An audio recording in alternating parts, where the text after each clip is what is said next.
നമസ്കാരം. ഇന്ന് ഇതുവരെയുള്ള വാർത്തകളുടെ സമഗ്ര ചിത്രവുമായി ലൈവ് അറ്റ് 6 ആരംഭിക്കുകയാണ്. ആദ്യം പ്രധാന വാർത്തകൾ നോക്കാം.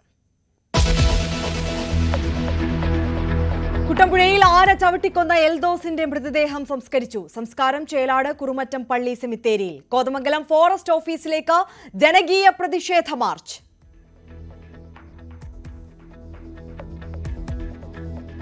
ഒരുപാട് സജ്ജീകരണങ്ങളൊക്കെ നമ്മൾ വാഗ്ദാനങ്ങൾ ഉണ്ടാകും. ഒരുപാട് പേരുടെ കണ്ണു തുറക്കപ്പെടും. എന്നാൽ കുറച്ചു നാൾ കഴിയുമ്പോൾ വീണ്ടും ഇതിന്റെ ആവേശവും ചൂടും ഒക്കെ കെട്ടടങ്ങുമ്പോൾ വീണ്ടും ഇതുപോലുള്ള രക്തസാക്ഷികൾ നമ്മുടെ സമൂഹത്തിൽ ആവർത്തിക്കുവാനായിട്ടിടയാകാനുള്ള സാഹചര്യമുണ്ട്. വനമന്ത്രി രാജിവെക്കണമെന്ന് കത്തോലിക്ക കോൺഗ്രസ്.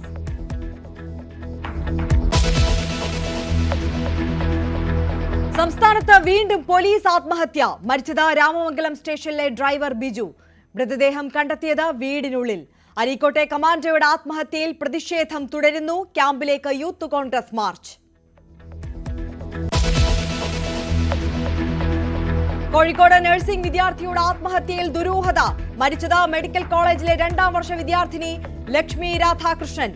മൃതദേഹം സ്വകാര്യ ഹോസ്റ്റൽ മുറിയിൽ തൂങ്ങിയ നിലയിൽ.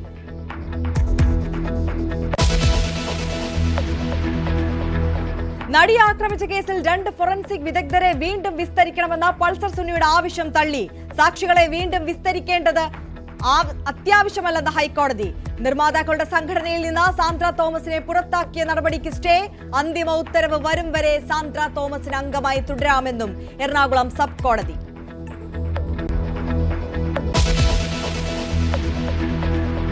കേരള സർവകലാശാലയിൽ ഗവർണർക്കെതിരെ പ്രതിഷേധം. സെനറ്റ് ഹാളിലേക്ക് തള്ളിക്കയറാൻ ശ്രമിച്ച പ്രവർത്തകരെ പോലീസ് തടഞ്ഞു.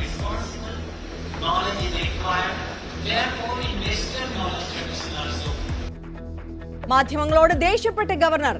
തിരുവനന്തപുരം യൂണിവേഴ്സിറ്റി കോളേജിലെ SFI യൂണിറ്റ് കമ്മിറ്റി പിരിച്ചുവിടും. നടപടി അക്രമ പരമ്പരകളെ തുടർന്ന്.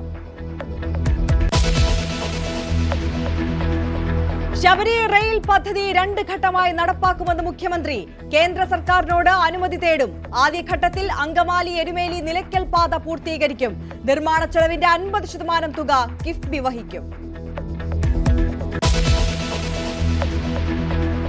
രാജ്യത്ത് വിലക്കയറ്റമില്ലെന്ന വിചിത്രവാദവുമായി ധനമന്ത്രി നിർമ്മല സീതാരാമൻ. നാണ്യപ്പെരുപ്പം കോവിഡ് കാലത്തേക്കാൾ കുറവ്.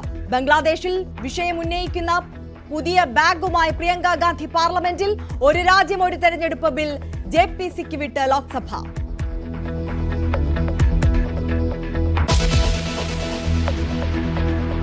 ഗാബ ടെസ്റ്റിൽ ഓസ്ട്രേലിയക്കെതിരെ ഫോളോ ഓൺ ഒഴിവാക്കി ഇന്ത്യ. 4ാം ദിനം കഴിയുമ്പോൾ ഇന്ത്യ 252-9 എന്ന നിലയിൽ. ഡഗൌട്ടിന് മുന്നിൽ രോഹിത് ശർമ്മ ഗ്ലൗസ് ഉപേക്ഷിച്ചത് വിരമിക്കൽ സൂചനയെന്ന ആരാധകർ. ആനക്കലിയിൽ അമർഷവുമായി കുട്ടമ്പുഴ.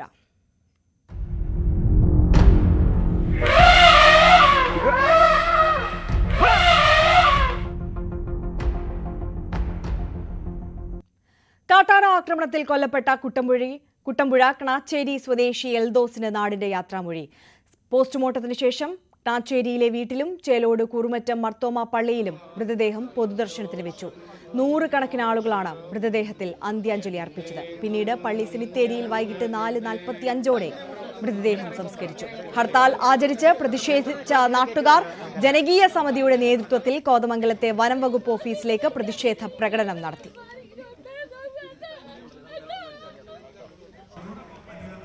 കാട്ടാന ആക്രമണത്തിൽ കോതമംഗലത്തെ കുട്ടമ്പുഴയിൽ എൽദോസ എന്ന യുവാവ് കൊല്ലപ്പെട്ടതിനെ തുടർന്ന് വലിയ രീതിയിലുള്ള പ്രതിഷേധങ്ങളാണ് കോതമംഗലത്തും പരിസര പ്രദേശങ്ങളുമെല്ലാം തന്നെ ഉണ്ടായത്. ഇന്നലെ അർദ്ധരാത്രിയോടുകൂടിയാണ് മൃതശരീരം വിട്ടു നൽകാൻ പ്രദേശവാസികൾ അനുവദിച്ചത്. അവർക്ക് നൽകിയ ഉറപ്പ് പാലിച്ചില്ലെങ്കിൽ വീണ്ടും സമരത്തിലെത്തുമെന്ന് അവർ വ്യക്തമാക്കുകയും ചെയ്തു. ഇന്നലെ കളക്ടറുടെ മധ്യസ്ഥതയിൽ നടത്തിയ ചർച്ചയിലാണ് മൃതദേഹം വിട്ടു നൽകാനായിട്ട് അവർ സമ്മതം അറിയിച്ചത്. ഇതിനുശേഷം ജില്ലാ കളക്ടർ നൽകിയ ഉറപ്പ് എന്ന് പറയുന്നത് അവിടെ ഫെൻസിംഗ് നിർമ്മിക്കും, അതോടൊപ്പം തന്നെ ട്രഞ്ച് നിർമ്മിക്കും, കുടുംബത്തിന് ധനസഹായം നൽകുമെന്നതായിരുന്നു. ഇതിനെ തുടർന്നാണ് ജനക്കൂട്ടം പിരിഞ്ഞുപോയത്. ഇന്ന് രാവിലെ ഇന്ന് രാവിലെ പോസ്റ്റ്മോർട്ടം നടപടികൾക്ക് ശേഷം മൃതദേഹം വീട്ടിലേക്ക് എത്തിക്കുകയും അവിടെ പൊതുദർശനത്തിനുള്ള ക്രമീകരണങ്ങളെല്ലാം തന്നെ ചെയ്യുകയും ചെയ്തു. ഏതാണ്ട് 1 മണിക്കൂറോളം പൊതുദർശനം വീട്ടിൽ ഉണ്ടായിരുന്നു. നിരവധി പേരാണ് എൽദോസിന് അന്ത്യാഞ്ജലി അർപ്പിക്കാനായിട്ട് വീട്ടിലേക്ക് എത്തിയത്. അതിനുശേഷം മർത്തോമ പള്ളിയിൽ അന്ത്യശുശ്രൂഷ ചടങ്ങുകൾ നടക്കുകയും ചെയ്തു. ഇതിനുശേഷമാണ് കുറുമറ്റം മർത്തോമ പള്ളി സെമിത്തേരിയിൽ മൃതദേഹം സംസ്കരിച്ചത്. നിരവധി പേർ, ജനപ്രതിനിധികളടക്കം നിരവധി പേരാണ് അന്തിമോപചാരം അർപ്പിക്കുവാനായി ഈ സമയം കൊണ്ട് കുട്ടമ്പുഴയിലേക്ക് എത്തിച്ചേരുകയും ചെയ്തത്. ഇതിനുശേഷം ജനകീയ മുന്നണിയുടെ നേതൃത്വത്തിൽ വലിയ രീതിയിലുള്ള സമരമാണ് DFO ഓഫീസിന് മുന്നിൽ നടന്നത്. കൃത്യമായ രീതിയിലുള്ള ഇടപെടലുകൾ ഉണ്ടായില്ലെങ്കിൽ സമരം ശക്തമാക്കുമെന്ന് തന്നെയാണ് സമരസമിതി അറിയിക്കുന്നത്. വൈകാതെ ഇപ്പോൾ കളക്ടർ പ്രഖ്യാപിച്ചിട്ടുള്ള പദ്ധതികളുടെ ഒരു പൂർത്തീകരണം അത് എങ്ങനെയാണെന്നും അത് എത്രമാത്രം വേഗത്തിലാണെന്നുമുള്ള ഒരു തീരുമാനം അത് നിരീക്ഷിച്ചതിന് ശേഷം മറ്റ് സമര പരിപാടികളിലേക്ക് കടക്കുമെന്ന് സമരസമിതി വ്യക്തമാക്കിയിട്ടുണ്ട്. എന്തായാലും വലിയ പ്രതിഷേധങ്ങൾ തന്നെയാണ് കോതമംഗലത്ത് കുട്ടമ്പുഴയിൽ ഇന്ന് ഉണ്ടായത്. ഡാനി പോളിന്റെ റിപ്പോർട്ടാണ് കണ്ടത്. വനം വകുപ്പ് മന്ത്രി രാജിവെക്കണമെന്ന് കത്തോലിക്ക കോൺഗ്രസ്. കുട്ടമ്പുഴയിലെ എൽദോസിന്റെ മരണം വനം വകുപ്പിന്റെ വീഴ്ചയാണ്. മനുഷ്യജീവന് സംരക്ഷണം നൽകിയില്ലെങ്കിൽ ജനകീയ പ്രക്ഷോഭം സംഘടിപ്പിക്കുമെന്നും ഫാദർ ഫിലിപ്പ് കവിയിൽ പറഞ്ഞു. അദ്ദേഹത്തിനോട് എനിക്ക് പറയുവാനുള്ളത്, ബഹുമാനപ്പെട്ട മന്ത്രി, അങ്ങേക്ക് ഈ വകുപ്പ് ഫലപ്രദമായിട്ട് ഭരിക്കുവാൻ സാധിക്കുന്നില്ലെങ്കിൽ അങ്ങ് രാജിവെച്ചൊഴിഞ്ഞ് മറ്റൊരു ആളെ അവിടെ ഇരുത്തുകയാണ് വേണ്ടത്. അങ്ങേക്ക് എന്തെങ്കിലും ബുദ്ധിമുട്ടുണ്ടെങ്കിൽ എന്തിനാണ് ഈ വനം വകുപ്പ് മന്ത്രിയായിട്ട് തുടരുന്നത്? സാധാരണക്കാരന് വേണ്ടി നിൽക്കാൻ സാധിക്കുന്നില്ലെങ്കിൽ വനം വകുപ്പ് മന്ത്രി രാജിവെക്കണമെന്നാണ് കത്തോലിക്ക കോൺഗ്രസിന് ആവശ്യപ്പെടുവാനുള്ളത്. ഇനിയും ഇത്തരത്തിലുള്ള ധാർഷ്ട്യപരമായ നിലപാടുകൾ തുടർന്ന് ജനജീവിതത്തെ പന്താടുവാനാണ് ലക്ഷ്യം വയ്ക്കുന്നതെങ്കിൽ കേരളം ഒട്ടാകെ വലിയ പ്രക്ഷോഭത്തിന് നിങ്ങൾ സാക്ഷികളാകേണ്ടി വരും. കത്തോലിക്ക കോൺഗ്രസിന് സംസ്ഥാന വ്യാപകമായിട്ട് ഇന്ന് ഈ പ്രശ്നം അവതരിപ്പിക്കുവാനും ജനത്തെ ബോധവൽക്കരിക്കുവാനും സർക്കാരിനെതിരെ കൃത്യമായി പ്രക്ഷോഭങ്ങൾ സംഘടിപ്പിക്കുവാനും സാധിക്കുമെന്ന് ഞങ്ങൾ മുന്നറിയിപ്പ് നൽകുകയാണ്. തമിഴ്നാട് വാൽപ്പാറയിൽ കാട്ടാന ആക്രമണത്തിൽ ഒരാൾ മരിച്ചു. വാൽപ്പാറ ഗജമുടി എസ്റ്റേറ്റിലെ ചന്ദ്രനാണ് മരിച്ചത്. കാട്ടാന ആക്രമണത്തെ തുടർന്ന് ചികിത്സയിലിരിക്കെയാണ് മരണം. കഴിഞ്ഞ ദിവസം 3 കാട്ടാനകൾ ലയത്തിന് സമീപം എത്തിയിരുന്നു. ആനകൾ നാട്ടുകാരെ ആക്രമിക്കാൻ ശ്രമിച്ചപ്പോഴാണ് ചന്ദ്രന് തുമ്പിക്കൈ കൊണ്ട് അടിയേറ്റത്. കോഴിക്കോട് മെഡിക്കൽ കോളേജിൽ നഴ്സിംഗ് വിദ്യാർത്ഥിനി മരിച്ച നിലയിൽ. കോട്ടയം സ്വദേശി ലക്ഷ്മിയാണ് മരിച്ചത്. 20 വയസ്സായിരുന്നു. BSc 2ാം വർഷ നഴ്സിംഗ് വിദ്യാർത്ഥിനിയാണ്. വിവരങ്ങളുമായി MS അനീഷ് കുമാർ ചേരുന്നു. അനീഷ്, നമുക്കറിയാം സംസ്ഥാനത്ത് ഈ അടിക്കടി ഇപ്പോൾ 3ാമത്തെ നഴ്സിംഗ് വിദ്യാർത്ഥിനിയുടെ ആത്മഹത്യയാണ്. അത് കാസർഗോഡ് മാത്രമാണ് ഈ മരണത്തിന് കീഴടങ്ങിയില്ല എന്നുള്ളൊരു സാഹചര്യം നിലനിൽക്കുന്നത്. എന്താണ് ഈ ആത്മഹത്യക്ക് കാരണം എന്നുള്ളതാണ് പ്രാഥമികമായി ലഭ്യമാകുന്നത്. പോലീസ് എന്താണ് പറയുന്നത്? ആര്യ, പോലീസ് ഇതിനെക്കുറിച്ച് കൃത്യമായ ഒരു വിവരം ഇപ്പോഴും നൽകിയിട്ടില്ല. രാവിലെ 12 മണിയോടുകൂടി, ഉച്ച 12 മണിയോടുകൂടിയാണ് അവർ പേയിങ് ഗസ്റ്റായി താമസിക്കുന്ന മെഡിക്കൽ കോളേജ് ആശുപത്രിക്ക് സമീപം തന്നെയുള്ള ഒരു വില്ലയിൽ അവരെ ബക്കർ വില്ല എന്ന് പറയുന്ന ഇടത്ത് മരിച്ച നിലയിൽ കണ്ടെത്തിയത്. സഹപാഠികൾ രാവിലെ കോളേജിൽ ഇന്ന് 1ാം വർഷ വിദ്യാർത്ഥികളെ സ്വീകരിക്കുന്നതിനുള്ള വെൽക്കം പരിപാടി നടക്കുന്ന സാഹചര്യമായിരുന്നു. ഇന്നലെ അടക്കം ആ പരിപാടികളിലൊക്കെ ലക്ഷ്മി സജീവമായി പങ്കെടുത്തതുമാണ്. അതിനുശേഷമാണ് ഇന്ന് രാവിലെ ആ പരിപാടികൾക്കിടയിൽ ഈ കുട്ടികൾ ഈ റൂമിലേക്ക് വന്നപ്പോൾ മുറി അകത്തു നിന്നും പൂട്ടിയിട്ടിരിക്കുന്നത് ശ്രദ്ധയിൽപ്പെട്ടു. ഈ സ്ഥാപനത്തിലെ 2 ജീവനക്കാരെ കൂട്ടി പിന്നീട് കതക് തകർത്ത് അകത്ത് കയറിയപ്പോഴാണ് തൂങ്ങി മരിച്ച നിലയിൽ കണ്ടെത്തുകയും ചെയ്തിരിക്കുന്നത്. ഇപ്പോൾ നിലവിൽ പോലീസ് ഒരു തരത്തിലുള്ള നിഗമനം പറയുന്നില്ല. ആത്മഹത്യ എന്ന കാര്യത്തിൽ ഏതാണ്ട് സ്ഥിരീകരണം വന്നിട്ടുണ്ട്. പക്ഷേ എന്താണ് കാരണം എന്നതിനെ കുറിച്ച് കൃത്യമായ വിശദീകരണം നൽകുന്നില്ല. ക്ലാസ്സിലെ മറ്റുമൊന്നും കാര്യമായ കുഴപ്പങ്ങൾ ഈ കുട്ടിക്ക് അല്ലെങ്കിൽ അധ്യാപകരുടെ ഭാഗത്തുനിന്ന് അവനൊന്നും പ്രശ്നങ്ങളില്ല എന്നാണ് സഹപാഠികൾ പറയുന്നത്. പക്ഷേ 1ാം വർഷത്തിലെ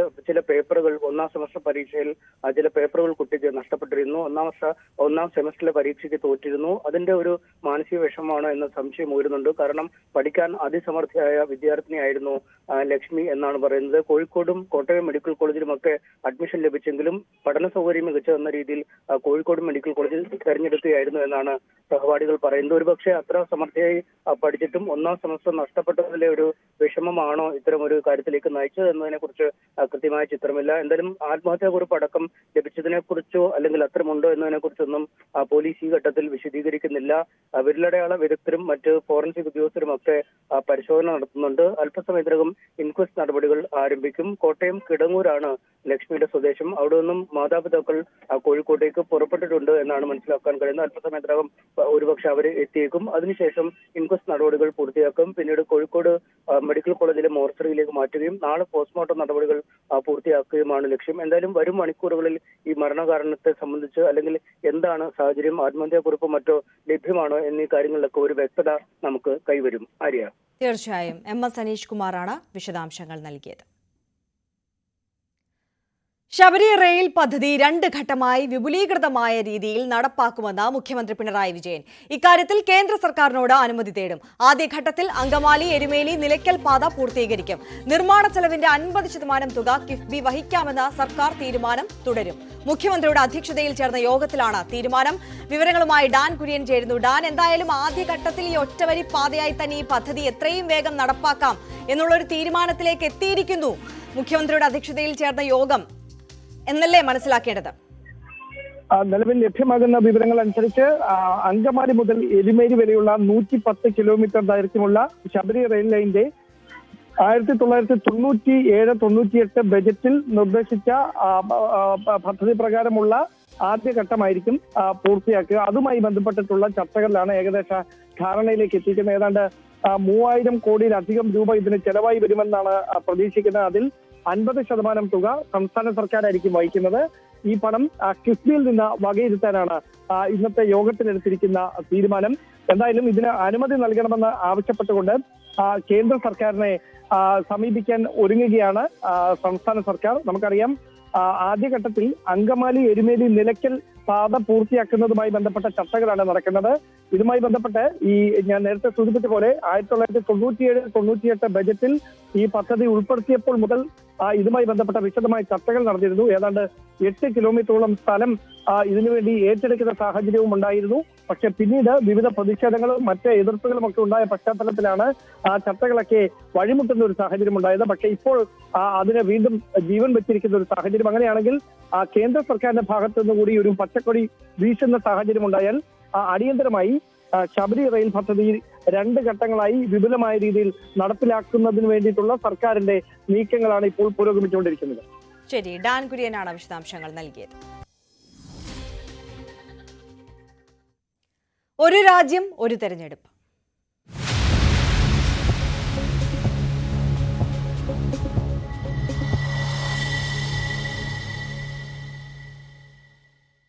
ഒരു രാജ്യം ഒരു തെരഞ്ഞെടുപ്പ് ബില്ല് ലോക്സഭയിൽ അവതരിപ്പിച്ചു. കേന്ദ്ര നിയമമന്ത്രി അർജുൻ റാം മേഘ്വാളാണ് ബില്ല് അവതരിപ്പിച്ചത്. 269 എംപിമാരിൽ ബിൽ അവതരണത്തെ പിന്തുണച്ചു. 198 പേർ എതിർത്തു വോട്ട് ചെയ്തു. Congress, AAP, TMC, Samajwadi party തുടങ്ങിയ പ്രതിപക്ഷ പാർട്ടികൾ ബില്ലിനെ എതിർത്തു. ബില്ല് പിൻവലിക്കണമെന്നാണ് പ്രതിപക്ഷ പാർട്ടികളുടെ ആവശ്യം. ബിൽ സംയുക്ത പാർലമെന്ററി സമിതിക്ക് വിടണമെന്ന് കേന്ദ്രമന്ത്രി അമിത്ഷായും മറ്റ് NDA എംപിമാരും ലോക്സഭാ സ്പീക്കർ ഓം ബിർളയോട് ആവശ്യപ്പെട്ടു. ബില്ല് JPC-ക്ക് വിടാനുള്ള പ്രമേയം ലോക്സഭയിൽ അവതരിപ്പിച്ചില്ല. JPC അംഗങ്ങളെ തീരുമാനിച്ച ശേഷം പ്രമേയം അവതരിപ്പിക്കും. The Constitution 129th Amendment Bill 2024 further to amend the Constitution of India, ये आइटम नंबर 18 में है. और आइटम नंबर 19 में जैसे आपने कहा, honourable speaker sir, with your permission I wish to move for leave to introduce the Union Territories Laws Amendment Bill 2024 further to amend the Government of Union Territories Act 1963, the Government of National Capital Territory of Delhi Act 1991 and the Jammu and Kashmir Reorganization Act 2019. ये मैं आपकी अनुमति से आपसे leave मांग रहा हूँ. Thank you, sir. India is a union of states. Article 1 of the Constitution states that India is a union of states and not vice versa. And so therefore, this excessive centralism, which is sought to be brought into existence by this bill, absolutely militates against the constitutional scheme in its essence, in its entirety, and in its very object. And therefore, Mr. Speaker, sir, I would once again like to urge this House that the introduction of the bill and the consideration of the bill because of the basic structure doctrine enunciated by the Supreme Court in the case of Nand Bharti case is beyond the legislative competence of this House, and therefore this bill needs to be withdrawn immediately. Thank you, Mr. Speaker, sir. രാജ്യത്ത് വിലക്കയറ്റമില്ലെന്ന വിചിത്രവാദവുമായി ധനമന്ത്രി നിർമ്മല സീതാരാമൻ. ചില്ലറ വിൽപ്പന രംഗത്തെ നാണ്യപ്പെരുപ്പം Covid കാലത്തേക്കാൾ കുറവാണ്. സാമ്പത്തിക വളർച്ചാ നിരക്ക് ഇടിഞ്ഞത് ലോക്സഭാ തെരഞ്ഞെടുപ്പ് മൂലമെന്നും ധനമന്ത്രി ധനവിനിയോഗ ബില്ലിന്മേലുള്ള ചർച്ചയിൽ പറഞ്ഞു. Will have to be reported in Parliament. That is exactly what we've shown in the supplementary demand for grants. 1 minute, let me finish. Supplementary demand for grants, where the advance given from the contingency was 100 crores, and the 100 crores are shown here in the supplement. Excuse me, you're a veteran in this Parliament, but I'm trying to answer your, I'm trying, no, honorable member, TK.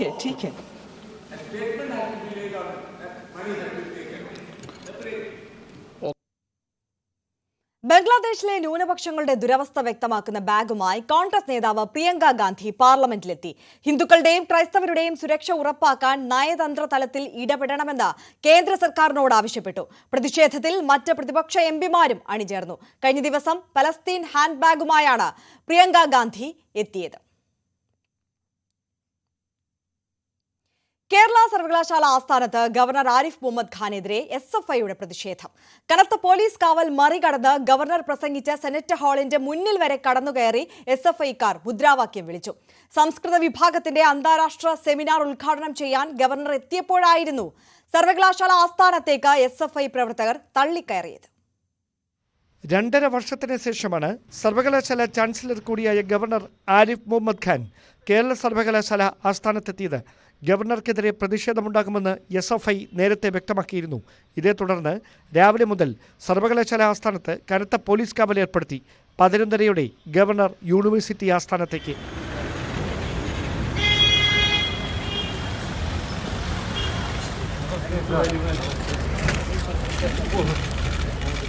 Senate ഹാളിനുള്ളിലും പുറത്തും ശക്തമായ police സാന്നിധ്യം.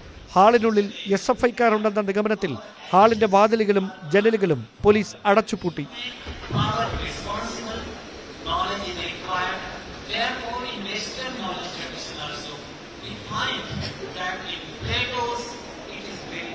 Police ജാഗ്രത തുടരുന്നതിനിടെ പ്രധാന gate തള്ളിത്തുറന്ന് 100ഓളം SFI പ്രവർത്തകർ സർവകലാശാല ക്യാമ്പസിലേക്ക്.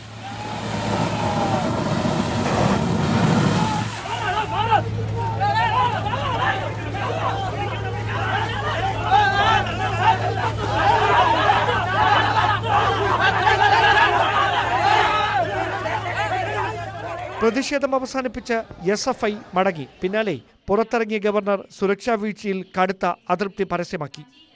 Go and ask the police commissioner. How do I know? I am addressing a meeting. Yes, sir, but that was... You are not interested. Sir, please listen to me now. You have asked the question. You are not interested in an academic seminar, in the number of people who are attending. You are always interested in disruptive activities. News 18, Thiruvananthapuram. Thiruvananthapuram university കോളേജിലെ SFI unit committee പിരിച്ചുവിടും. Unit പിരിച്ചുവിടാൻ CPM ആവശ്യപ്പെട്ടു. അടിക്കടി അക്രമ സംഭവങ്ങൾ ഉണ്ടാകുന്ന പശ്ചാത്തലത്തിലാണ് നടപടി. തിരുവനന്തപുരം ജില്ലാ സെക്രട്ടേറിയറ്റാണ് നടപടി ആവശ്യപ്പെട്ടത്. കണ്ണൂരിൽ KSU പ്രവർത്തകർക്കെതിരെ ജാമ്യമില്ലാ വകുപ്പ് പ്രകാരം കേസ്. ഇന്നലെ സിറ്റി പോലീസ് കമ്മീഷണർ ഓഫീസ് മാർച്ചിലെ അക്രമവുമായി ബന്ധപ്പെട്ടാണ് കേസ്. KSU സംസ്ഥാന വൈസ് പ്രസിഡന്റ് മുഹമ്മദ് ഷമ്മാസിനും കണ്ടാൽ അറിയാവുന്ന 100ഓളം പ്രവർത്തകർക്കുമെതിരെയുമാണ് കേസ്. പൊതുമുതൽ നശിപ്പിക്കൽ ഉൾപ്പെടെയുള്ള വകുപ്പുകൾ ചുമത്തിയാണ് കേസ്. സംസ്ഥാനത്ത് വീണ്ടും പോലീസുകാരന്റെ ആത്മഹത്യ. എറണാകുളം രാമമംഗലം സ്റ്റേഷനിലെ സീനിയർ സിവിൽ പോലീസ് ഓഫീസർ ബിജുവിനെയാണ് മരിച്ച നിലയിൽ കണ്ടെത്തിയത്.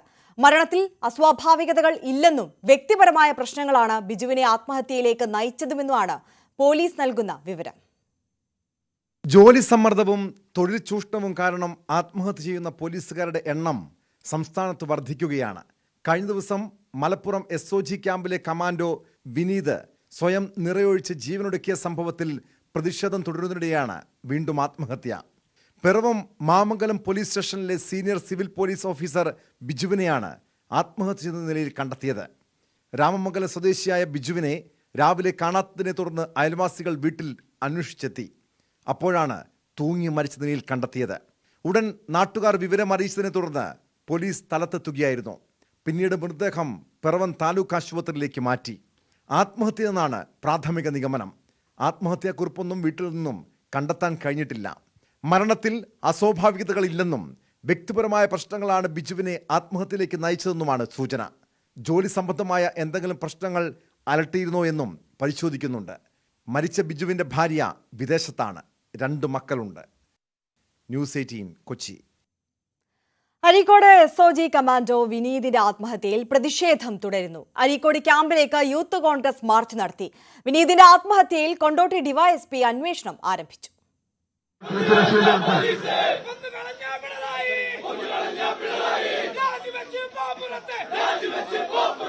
അരീക്കോട് പോലീസ് ക്യാമ്പിലേക്ക് യൂത്ത് കോൺഗ്രസ് നടത്തിയ മാർച്ചിൽ പ്രതിഷേധമിരമ്പി.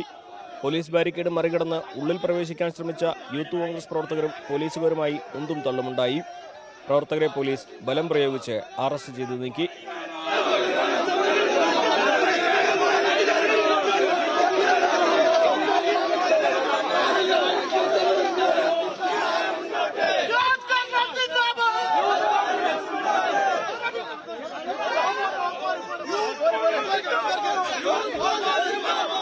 വിനീതിന്റെ ആത്മഹത്യയെക്കുറിച്ച് അന്വേഷണം നടത്തുന്ന പോലീസ് സംഘം SOG ക്യാമ്പിൽ പരിശോധന നടത്തി.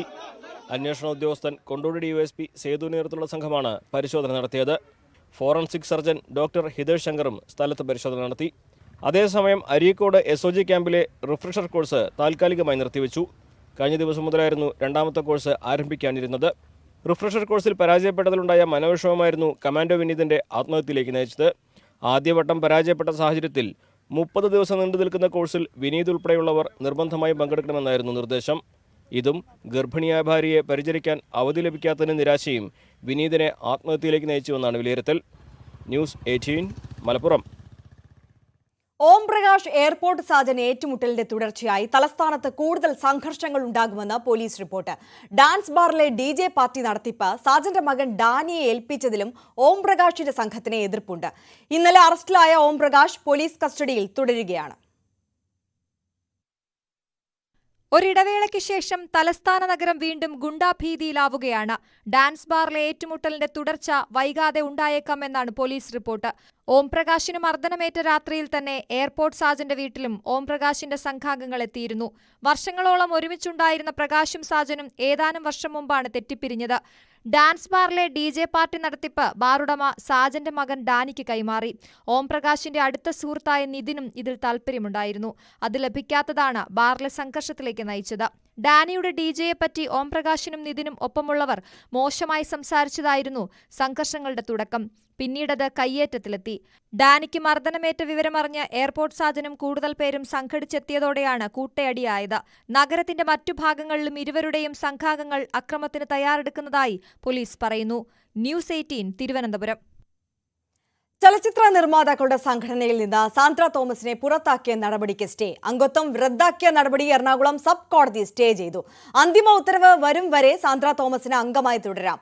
സാന്ദ്ര തോമസ് നൽകിയ ഉപഹർജിയിലാണ് സബ് കോടതി ഉത്തരവ്. മതിയായ വിശദീകരണം നൽകാതെയാണ് പുറത്താക്കിയതെന്നും വിഷയത്തിൽ കോടതി ഇടപെടണമെന്നും സാന്ദ്ര തോമസ് ഹർജിയിൽ പറഞ്ഞിരുന്നു. സിനിമയുടെ തർക്ക പരിഹാരവുമായി ബന്ധപ്പെട്ട യോഗത്തിൽ ലൈംഗിക അധിക്ഷേപം നേരിട്ടെന്ന സാന്ദ്രയുടെ പരാതിയിൽ പ്രൊഡ്യൂസേഴ്സ് അസോസിയേഷൻ ഭാരവാഹികൾക്കെതിരെ പോലീസ് കേസെടുത്തിരുന്നു.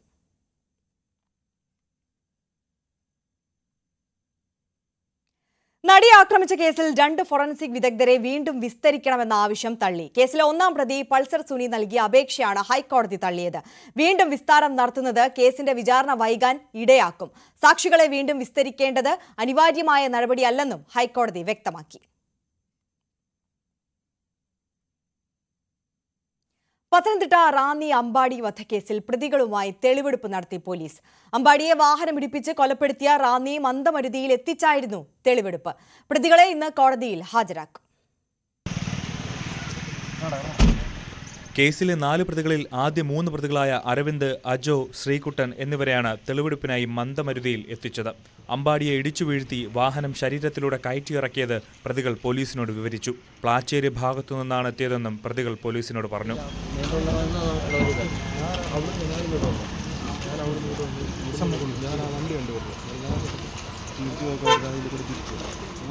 7 മിനിറ്റോളം നീണ്ടുനിന്ന ആദ്യഘട്ട തെളിവെടുപ്പിന് ശേഷം പ്രതികളെ വാക്കുതർക്കം നടന്ന ബിവറേജസ് കോർപ്പറേഷന് മുന്നിലെത്തിച്ചും തെളിവെടുപ്പ് നടത്തി. തെളിവെടുപ്പിന് കൊണ്ടുവരുന്നതറിഞ്ഞ് നിരവധി ആളുകൾ പ്രദേശത്ത് തടിച്ചുകൂടിയിരുന്നു.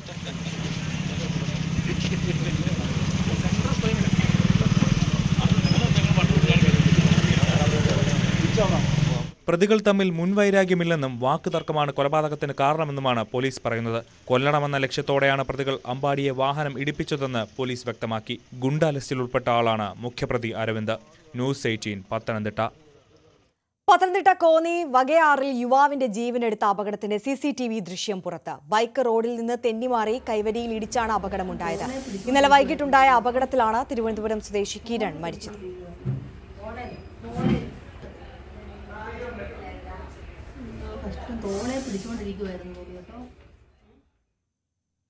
വയനാട്ടിൽ ആദിവാസി യുവാവിനെ റോഡിലൂടെ വലിച്ചിഴച്ച സംഭവത്തിൽ 2 പേർ അറസ്റ്റിൽ. ഹർഷിദ്, അഭിരാം എന്നിവരാണ് പിടിയിലായത്. മാനന്തവാടി പോലീസാണ് പ്രതികളെ അറസ്റ്റ് ചെയ്തത്. 2 പേർ ഒളിവിലാണ്.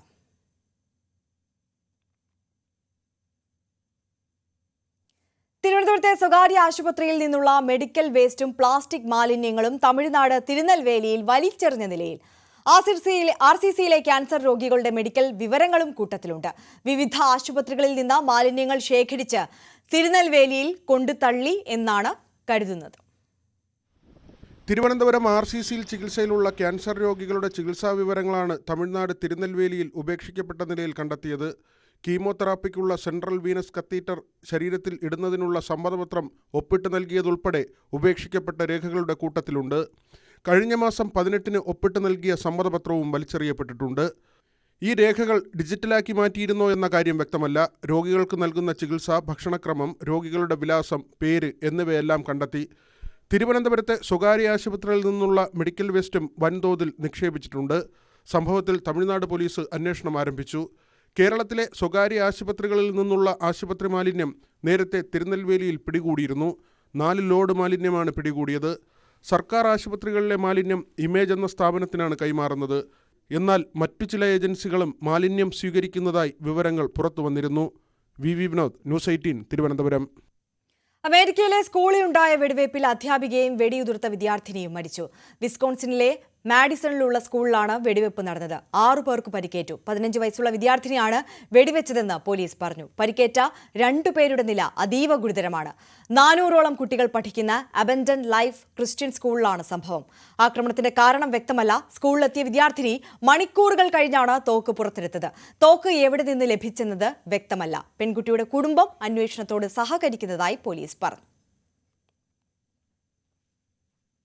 ഇന്ത്യ ഓസ്ട്രേലിയ ഗാബ ടെസ്റ്റിൽ ഫോളോ ഓൺ ഒഴിവാക്കി ഇന്ത്യ. 4ാം ദിനം കളി അവസാനിക്കുമ്പോൾ 9 വിക്കറ്റ് നഷ്ടത്തിൽ 252 റൺസ് എന്ന നിലയിലാണ്. വാലറ്റക്കാരായ ജസ്പ്രീത് ബുംറയും ആകാശ് ദീപും ചേർന്നുള്ള 39 റൺസ് പാർട്ട്ണർഷിപ്പാണ് ഇന്ത്യയെ ഫോളോ ഓണിൽ നിന്ന് ഒഴിവാക്കിയത്. 84 റൺസ് എടുത്ത KL രാഹുലും 77 റൺസ് എടുത്ത രവീന്ദ്ര ജഡേജയും തിളങ്ങി. നാളെ അവസാന ദിനം നടക്കുമ്പോൾ ഓസ്ട്രേലിയയെ സമനിലയിൽ കുരുക്കാനുള്ള നീക്കത്തിലാണ് ഇന്ത്യൻ പട.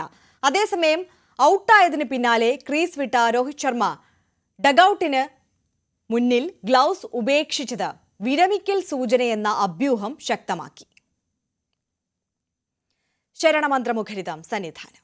ശബരീശ ദർശനം നിങ്ങൾക്കായി സമർപ്പിക്കുന്നത് മിൽമ ഗീ. വ്രതശുദ്ധിയുടെയും നന്മയുടെയും നാളുകൾ പരിശുദ്ധമാക്കാം മിൽമയ്ക്കൊപ്പം. സന്നിധാനത്ത് ദീപാരാധനയാണ് തത്സമയം.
ശബരീശ ദർശനം നിങ്ങൾക്കായി സമർപ്പിക്കുന്നത് മിൽമ ഗീ. വ്രതശുദ്ധിയുടെയും നന്മയുടെയും നാളുകൾ പരിശുദ്ധമാക്കാം മിൽമയ്ക്കൊപ്പം. ഇനി നോക്കാം ഇന്നത്തെ സ്വർണം വെള്ളി നിരക്കുകൾ. കവിത ഗോൾഡ് ആൻഡ് ഡയമണ്ട്സ് ഇന്നത്തെ സ്വർണം വെള്ളി നിരക്കുകൾ നിങ്ങൾക്കായി സമർപ്പിക്കുന്നത്. Kavitha gold and diamonds, choose your special. സ്വർണം 22 ക്യാരറ്റ് ഗ്രാമിന് 7,750 രൂപ, പവന് 57,200 രൂപ. സ്വർണം 18 ക്യാരറ്റ് ഗ്രാമിന് 5,900 രൂപ, പവന് 47,200 രൂപ. വെള്ളി ഗ്രാമിന് 97 രൂപ, കിലോഗ്രാമിന് 97,000 രൂപ. കവിത ഗോൾഡ് ആൻഡ് ഡയമണ്ട്സ് ഇന്നത്തെ സ്വർണം വെള്ളി നിരക്കുകൾ നിങ്ങൾക്കായി സമർപ്പിക്കുന്നത്. Kavitha gold and diamonds, choose your special. Live at 6 പൂർണ്ണമാവുകയാണ്. ഇടവേളയ്ക്ക് ശേഷം കാണാം സകലമാന കേരളം. ഹരികൃഷ്ണൻ എത്തും. നമസ്കാരം.